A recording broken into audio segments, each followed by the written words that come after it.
Ya, shalom Bapak Ibu Saudara-saudara. Saat ini saya ada di sebuah desa di Kabupaten Kupang. Itu jaraknya kira-kira 4 jam perjalanan dengan mobil dari kota Kupang. Dan desa ini namanya Desa Bioba.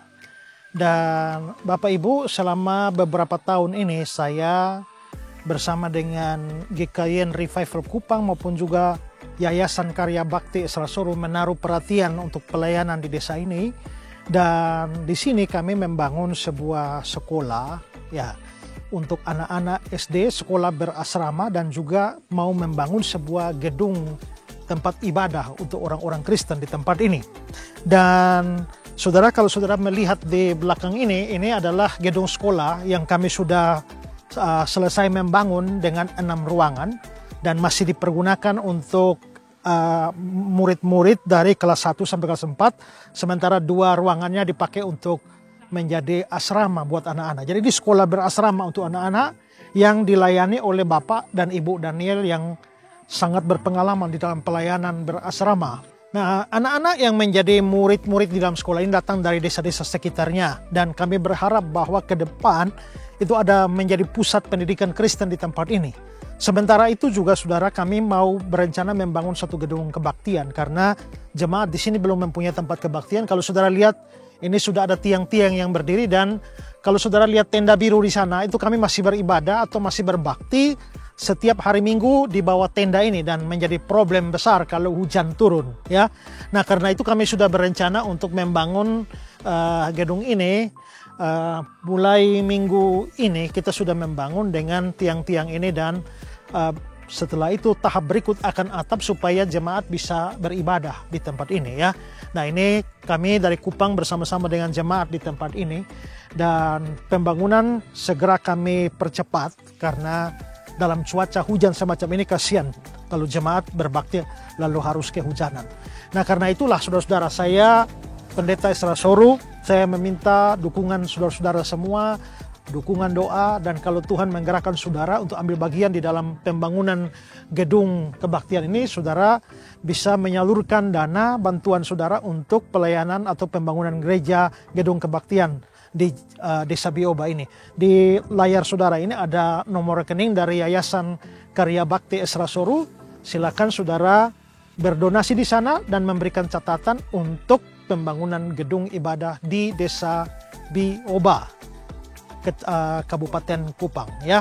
Nah, karena itu mari saya sekali lagi memberikan kesempatan buat kita ya. Mungkin kita punya banyak hal untuk kita dukung dalam pelayanan, tetapi kalau Tuhan memang menggerakkan saudara, mari ambil bagian bersama-sama dengan saya, GKIN Revival Kupang, dan Yayasan Karya Bakti Esrasoro. Biarlah jemaat Tuhan di sini boleh mendapatkan tempat yang baik untuk beribadah dan melayani. Tuhan memberkati saudara sekalian. Pak Pendeta Esra, saya mau bertanya, apakah yang dimaksud dengan perjamuan kawin anak domba? Apakah ayat itu menyatakan bahwa Tuhan Yesus menikah atau bagaimana? Mohon penjelasannya Pak Esra, terima kasih. Nah, begini saudara, waktu kita membaca Alkitab itu kita harus memperhatikan bahwa makna kata-kata di sana itu tidak selalu sama. Kadang-kadang ada kata-kata yang harus dipahami bermakna harfiah. Kadang-kadang bermakna simbolis, dan kadang-kadang bermakna kiasan, figuratif. Saya beri contoh, misalnya burung merpati. Merpati itu bisa bermakna harfiah. Waktu saudara membaca bahwa Nuh melepaskan burung merpati, mengecek air bah sudah surut atau belum, itu merpati sungguh-sungguh, maka harus dipahami harfiah, merpati sungguhan. Tapi pada waktu Yesus dibaptis lalu Roh Kudus turun dalam rupa burung merpati, itu harus dimaknai sebagai simbol. Roh Kudus itu bukan burung merpati bukan Roh Kudus. Karena kalau burung merpati itu Roh Kudus, waktu saudara bisa tangkap burung merpati sama dengan saudara tangkap Roh Kudus. Saudara usir burung merpati, saudara usir Roh Kudus. Saudara makan burung merpati, berarti saudara makan Roh Kudus. Dan tidak, itu simbol. Ada makna tertentu dari burung merpati itu sehingga dia disimbolkan dengan Roh Kudus. Tapi pada waktu Tuhan Yesus bilang, hendaklah kamu cerdik seperti ular dan tulus seperti merpati, itu bermakna kiasan. Bahwa merpati itu kiasan dari ketulusan. Jadi ada harfiahnya, ada simbolisnya, ada kiasannya. Pedang, contoh. Pada waktu Petrus ambil pedang, lalu potong telinga hamba imam besar, nama Maltus itu pedang sungguhan. Itu harfiah. Tapi pada waktu kita baca di Efesus pasal 5, perlengkapan senjata Allah, lalu pedang roh, itu simbol. Simbol dari apa? Simbol dari firman Allah.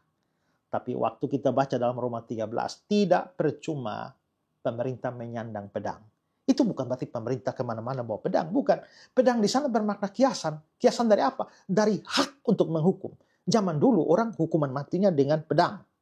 Ya, dibunuh dengan pedang. Maka membawa pedang itu artinya mempunyai hak menghukum mati. Dalam bahasa Latin disebut ius gladi, hak pedang. Pemerintah punya hak untuk menghukum orang yang bersalah. Termasuk menghukum mati orang yang bersalah. Itu kan kiasan.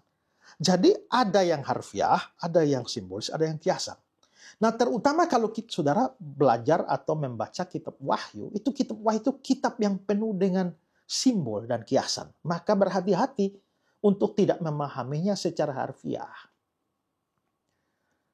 Kerajaan 1000 tahun, lalu apalagi tanduk-tanduk, binatang-binatang yang keluar dari laut, dari bumi, angka 666 dan lain sebagainya, itu semua bermakna simbolis atau kiasan. Nah, termasuk perjamuan kawin. Itu kalau diartikan bahwa Yesus sungguh-sungguh kawin, nah itu namanya mengharfiahkan sesuatu yang sebenarnya bermakna kiasan. Kekacauan itu terjadi kalau yang harfiah kita kiaskan, yang kiasan kita harfiahkan atau kita simbolkan, yang simbolis kita harfiahkan. Itulah muncul segala macam kekacauan penafsiran. Maka memang dibutuhkan kemampuan untuk membedakan mana harfiah, mana simbolis, mana kiasan. Ya. Nah, perjamuan kawin anak domba itu tidak bermakna harfiah. Mengapa?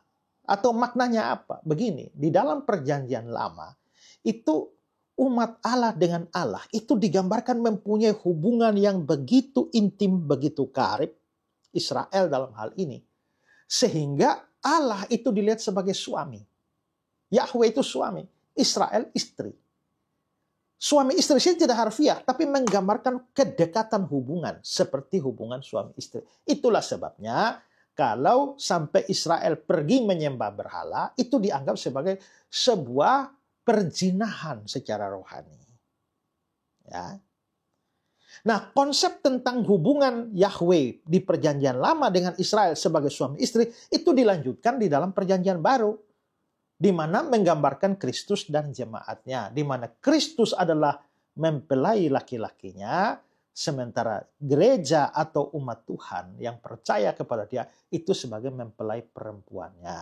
Nah, kita mempelai perempuannya. Makanya di Efesus pasal yang ke-5, ketika Paulus berbicara tentang hubungan suami istri, dia bilang, hai istri, tunduklah kepada suamimu seperti jemaat tunduk kepada Kristus.